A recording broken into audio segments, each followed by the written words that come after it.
Sarwat Gilani is considered a model, host, and successful actress in the Pakistani showbiz industry. When she stepped into the world of the drama industry, she had curly hair that became her identity. And her style of speaking is so sweet that everyone becomes a fan of her.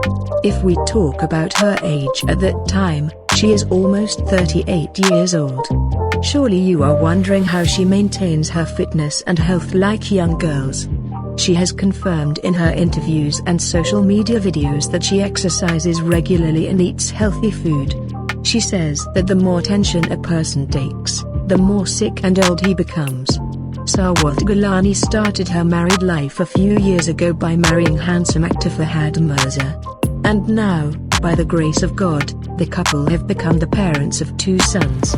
Sarwat herself is rarely seen working in new dramas and she likes to spend more time with her in-laws. On the other hand, her husband is also a professional doctor. Fahad Mirza celebrates his wife Sarwat Gilani's 38th birthday with great fanfare. He invited a few special friends home and commemorated his wife's birthday. On the other hand, it can be seen in the pictures how beautiful Sarwat Gilani is wearing in the cold of Karachi. So let's take a look at some beautiful pictures of her birthday.